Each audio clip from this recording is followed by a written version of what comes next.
Delhi blast के आतंकी Siliguri corridor से होकर नेपाल अथवा भूटान भाग सकते हैं।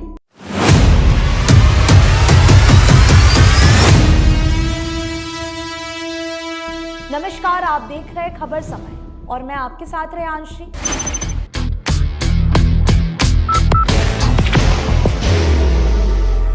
There will only be one insignia.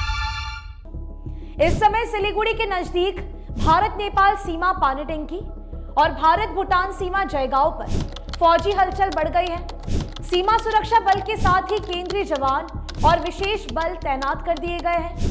यहां हर व्हीकल और आने जाने वालों की सघनता से जांच भी की जा रही है। केंद्रीय गृह और रक्षा मंत्रालय से सेना और बीएसएफ को विशेष निर्देश भी मिला है। दिल्ली ब्लास्ट के आतंकी नेपाल, भूटान अथवा बांग्लादेश भाग सकते हैं। दिल्ली ब्लास्ट मामले की एनआईए जांच कर रही है। इस मामले में सुरक्षा जांच एजेंसियां और गुप्तचर विभाग रोज ही एक नया खुलासा कर रहे हैं। विभिन्न कड़ियों को आपस में मिलाया जा रहा है। अधिकारियों की ओर से इस बात की आशंका व्यक्त की जा रही है कि दिल्ली बम विस्फोट के कुछ आतंकी सिलीगुड़ी गलियारे यानी कि सिलीगुड़ी कॉरिडोर से होकर नेपाल, भूटान अथवा बांग्लादेश भाग सकते हैं। गुप्तचर एजेंसियों से मिल रही जानकारी के बाद केंद्र सरकार ने भारत नेपाल पानीटंकी बॉर्डर, भारत बांग्लादेश फुलबाड़ी बॉर्डर और भारत भूटान सीमा जयगांव बॉर्डर पर सुरक्षा बढ़ा दी है। पानीटंकी में अतिरिक्त जवानों को तैनात किया गया है। इसके अलावा सुरक्षा व्यवस्था में किसी तरह की कोई चूक ना हो और दिल्ली विस्फोट के आतंकी सुरक्षा एजेंसियों और सैनिकों की नजरों से बच ना पाए। सरकार के निर्देश के बाद ऑटोमेटिक नंबर प्लेट रीडर कैमरे और सीसीटीवी कैमरे भी लगाए जा रहे हैं।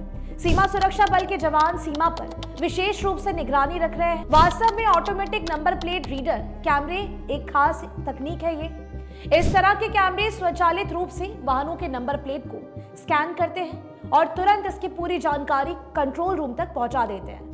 ऑटोमेटिक नंबर प्लेट रीडर तकनीक का इस्तेमाल पहले से ही कई शहरों में ट्रैफिक पुलिस करती रही है, लेकिन अब इसे सीमा क्षेत्र में भी लगाया जा रहा है। जैसे ही कोई गाड़ी अथवा मोटरसाइकिल इन कैमरों के दायरे में आती है, उसकी नंबर प्लेट की फोटो खींच ली जाती है।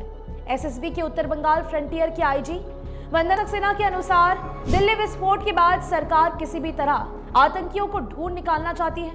ऐसे में सेना की ओर से किसी भी तरह की कोई चूक नहीं हो सके, इसके लिए एक विशेष अभियान शुरू किया गया है। उन्होंने कहा कि हमारा मकसद आतंकियों के छिपने के स्थल को ढूंढ निकालना और उन्हें सीमा पार जाने से पहले ही धर दबोचना है। सिलीगुड़ी की तीनों अंतर्राष्ट्रीय सीमाओं भारत बांग्लादेश, भारत नेपाल और भारत भूटान सीमा पर विशेष तकनीक का इस्तेमाल किया जा रहा है। पहले चरण में भारत नेपाल सीमा के पानीटंकी और भारत भूटान सीमा के जयगांव तथा कुचबिहार जिले में चैंगड़ाबांधा में ANPR कैमरे स्थापित किए जा रहे हैं। सशस्त्र सीमा बल ने इस दिशा में तेजी से काम शुरू कर दिया है। इसके अलावा सीमा पर सीसीटीवी कैमरे की संख्या भी बढ़ाई जा रही है।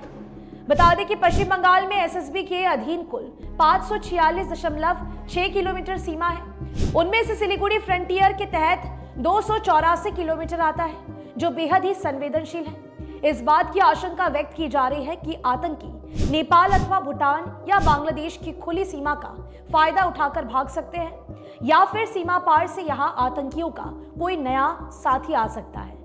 गुप्तचर एजेंसियों से मिल रही जानकारी के बाद सिलीगुड़ी कॉरिडोर की सुरक्षा के साथ ही तीनों अंतर्राष्ट्रीय सीमाओं पर गश्त और सघन जांच की प्रक्रिया तेज कर दी गई है।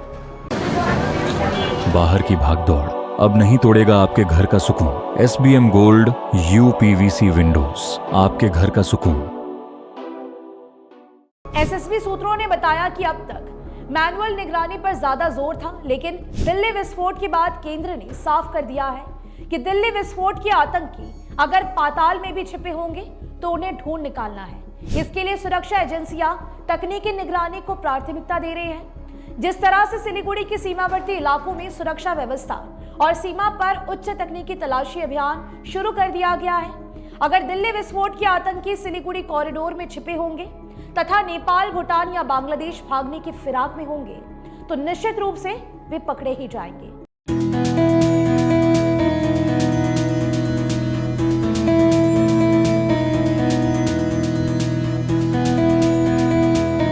फिलहाल अभी के लिए दीजिए इजाजत। आपको बता दें कि आपके लिए खबर हमारे प्रतिनिधि सुरेंद्र श्रीवास्तव द्वारा लिखी गई है। आप हमारे खबरों को YouTube पर भी देख सकते हैं। हर समय खबर समय, धन्यवाद।